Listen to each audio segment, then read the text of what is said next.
Hi, Wayne Bryan here from Music Theater Wichita. Welcome to another Flashback Friday and happy Juneteenth, a day of celebration for Black Americans all across the country. We thought it would be appropriate for us today to celebrate the life and legacy of one of the leading lights of the Harlem Renaissance of the 1920s, 30s, and early 1940s, Thomas Fats Waller. His life and his music are celebrated in the musical review Ain't Misbehavin', which we've done twice here at Music Theater Wichita, once in 1987, the year before I came, and once in 1999. And that's the production we'll be talking about today. It's an unusual show for us to do because it has no ensemble. So there's nothing for our resident performing company to do. So in this case, we open the season with Ain't Misbehavin' with its 5-member cast, and then bring in our resident company for the rest of the summer. It's an exciting, musically challenging, and very rewarding show. Thomas Fats Waller was born in 1904. He died tragically young at the age of 39 on a train crossing the country in 1943, right after he had recorded for film his unique version of Ain't Misbehavin' for the movie Stormy Weather. Ain't Misbehavin', the musical, was put together in New York in 1978 at Manhattan Theater Club as a cabaret show, but it was so popular that they immediately moved it to a Broadway theater where it ran for more than 1,600 performances and won absolutely every award you could win that season, including the Tony Award for Best Musical. We were very fortunate that our production had as its director-choreographer the very talented Marion J. Caffey. Marion really knows his way around this material, and he also has a great gift for letting performers shine, allowing them to bring their own personalities to the party and letting the celebration explode. And we did have a great cast. 2 of them were members of our resident company for that whole summer, the triple-talented Arthur W. Marks and the very delightful Kalia Stallings. They were joined by our neighbor from Manhattan, Kansas, the wonderful Betty O, who's been on our stage many times. And our 2 guest stars from New York were the incredible Aisha DeHaas and the very dapper, debonair Frank A. Farrow III. But the greatest gift for us on this production was the arrival of its musical director, pianist, Thomas W. Douglas. He was a professor at Carnegie Mellon, and one of his students who had been in our company recommended that he get in touch with us and see what we were doing here. And he did, and we connected, and he came to do this one show. I asked Thomas at that time if he would mind coming out with me on stage before every performance and talking to our audience about the era, about Thomas Waller, about stride piano. And Thomas graciously accepted, and we had a wonderful conversation every night. I'd like to share a little bit of one of those with you. I apologize that the picture and sound from our 1999 archival recordings are not what we have today, but I think it's worth watching and listening to. And I don't know if you'll have the same reaction, but when I look at this, I think what Humphrey Bogart said at the end of Casablanca. I think this is the beginning of a beautiful friendship.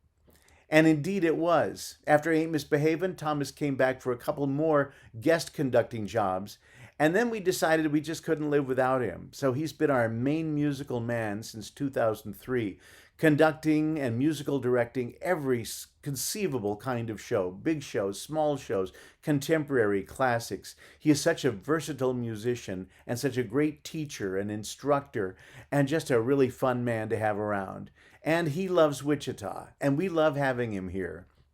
So Thomas, I know you're missing us this summer, and I want you to know we're missing you. So after you watch this little conversation, then click on the YouTube link to see some highlights from our production of the show. Happy Juneteenth, and welcome to Ain't Misbehavin'. Also, the musical director this time is connected to us through his students. He is a professor at Carnegie Mellon University, certainly one of the most prestigious musical and theater programs in the country. And very often in the summer, we have students from Carnegie Mellon as part of our performing company. And one of them talked to Tom and told him that this was a worthwhile theater, a place he ought to come check out. And he called me and said, "You don't know me, but one of my students, Sean Wiley, said I should give you a call. I didn't know if you needed a musical director and on-stage pianist for AIN'T MISBEHAVIN." And I said I did. We talked. I called people who worked with him. They all gave him the highest recommendations, and now that we've worked with him, we certainly understand why. He's a very talented and gifted man, and he's been very gracious to come out every night and chat with me and with our audiences. So would you give a welcome to a mere slip of a lad, Thomas Wesley Douglas. Come out, Tom. Thank you. Thank you one last time. Well, sit down so we can talk eye to eye here. I look up to Thomas both literally and figuratively. He is a marvelous, marvelous man and great musician and colleague. Can't wait to have you back. Thank you. One of the things you'll hear about in tonight's show is the term stride piano. And there is a little bit of an explanation about it in the show. But I was going to ask Thomas to give us a little bit more of an explanation. Thomas Fats Waller, whose life this show celebrates, was a pianist, composer, recording artist, singer, movie actor, stage actor. He wrote scores for Broadway shows. Always a composer, never a lyricist, and a prolific man, but he was famous for being a stride pianist. So what is that? Well, let me tell you, the music that you'll hear tonight comes right on the heels of ragtime music. When you think of ragtime, I think immediately we think of Scott Joplin, who was a famous ragtime pianist. And basically, the pianists were hired as the only instrumentalist for the evening or for the event. There was no orchestra hired. So the pianist had to become the bass player and the drummer and also the keyboard player.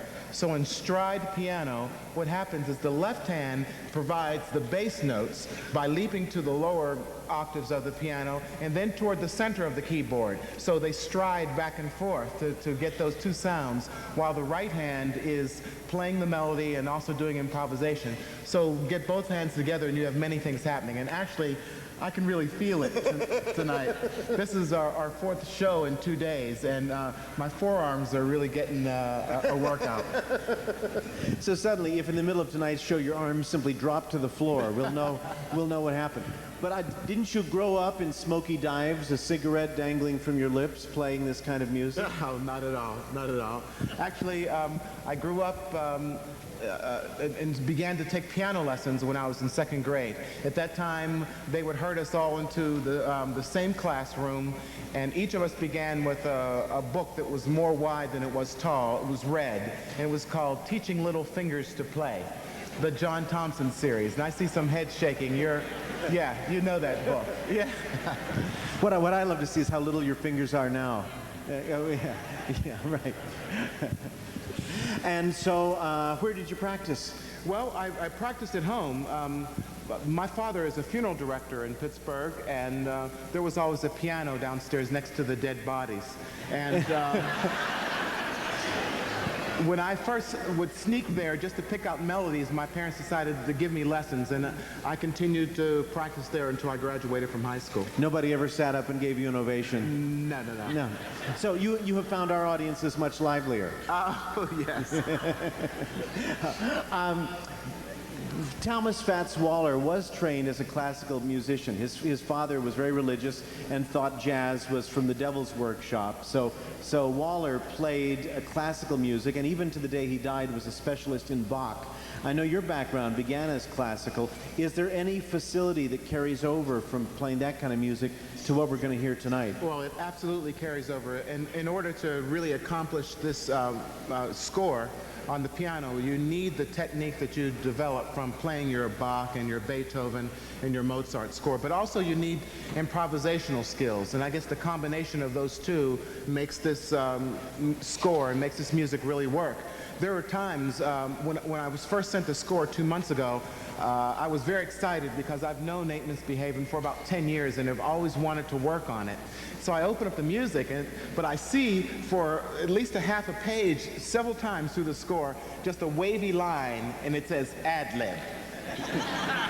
So that was a little bit difficult, but then I began to work on the score, and actually each performance is a little bit different based on how risky or how daring I can be. Well, what's really fun about this whole cast and your playing, and I think even our orchestra as well, our onstage band, is every performance, everybody's listening to each other and trying to figure out where you're going to take little chances that are different before. And it's been just because it's very disciplined. Everybody associated with this show is very professional, so you get the essentials the same every time, but there are nice little nuances that are different every time too, and it's a very exciting show to watch that way. Right. What's exciting for us, and logistically it was really difficult for us with the piano being on stage left there and the band being at least 10 feet away from me, trying to coordinate us being together, but we worked it out. It's worked out extremely well. One thing that surprised me was our two youngest members of the cast, Kalia and Arthur,